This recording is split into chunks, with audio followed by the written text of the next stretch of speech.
Hello, so today I want to share with you what happened to me a couple of days ago.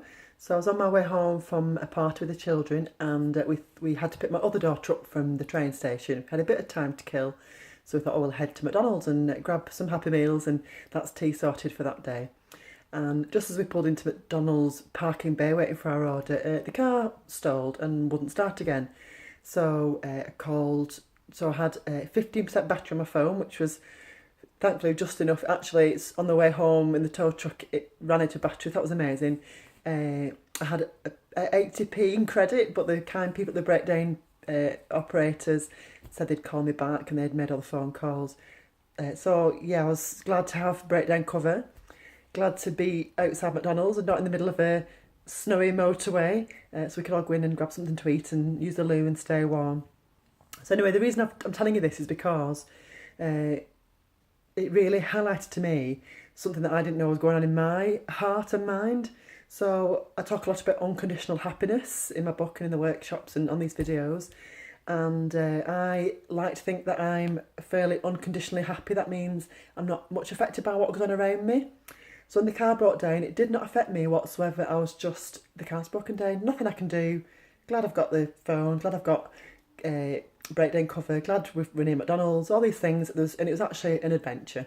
It's fine. And then my husband came to pick some of the children up. We couldn't all fit in the tow truck, so some kids went in a taxi and some of the children went with Dad. And he was a bit grumpy. We couldn't quite decide which car to get in, who's to go in which car. One of my daughters has got epilepsy and she's quite nervous. She didn't want to be the eldest child in a car. Another daughter wanted to be with her favourite sister who'd just come back from university. One boy, my son, really wanted to go in the taxi. He was excited about that. Anyway, my husband was, come on, we need to go. And I was like, hang on a minute, we just need to sort this out properly. Well, I'm cold. So I got really quite cross then. And then later on in the evening, just little things that he said, it just really irritated me. And it just struck me, Joe, you're okay with things that you really know you can't change. Like, I couldn't change a car being broken down, it was broken down. I could appreciate all the support I had.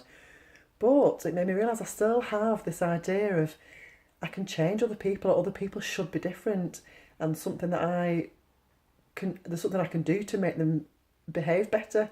Oh my goodness, what a revelation. And it was so hard well, it still is, it's a daily battle to not want people to change. Yesterday I had a really, really difficult day, just being grumpy. We were trying to put the decorations up, the house was messy, people weren't really being cooperative. We normally have a really good decorating day all together, but I was on the phone sorting out breakdown. The car needs to go to a different garage. I was arranging that all morning. My husband had extra jobs on that he wasn't anticipating, so it wasn't really the fun-filled family day that we normally have, and the kids are disappointed. Oh, I was just got more and more angry, furious at some point. My little boy is quite strong-willed, and he was not happy. So I went to bed last night thinking, God, I was so angry. I was taking it all out to my husband actually, but because he's not perfect.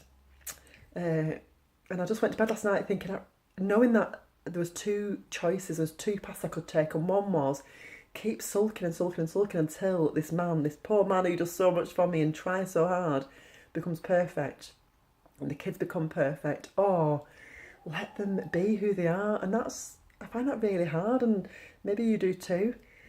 So yeah, for most of us, there's so much in our children, and well, definitely in our children. And what I'm trying to say here, some relationships are really unworkable, some partner relationships, but actually I think most of them can be better. And it's a case of focusing on the positive in your partner, focusing on the positive with your children, asking yourself, what is it you want? So yesterday, I just wanted some peace and quiet. I wanted a little bit of order in the house. But mainly, I want to be able to control my mood. That's the only thing I can control is my mood. I'm saying it pronounced to say it to myself and to say to you. There's so much I could say. There's about 2 or 3 videos worth. I'm going to get a story, so I'm going to go, yes, please look for the positives in your partner, in your children, and in yourself. Be kind to yourself. Have a great day.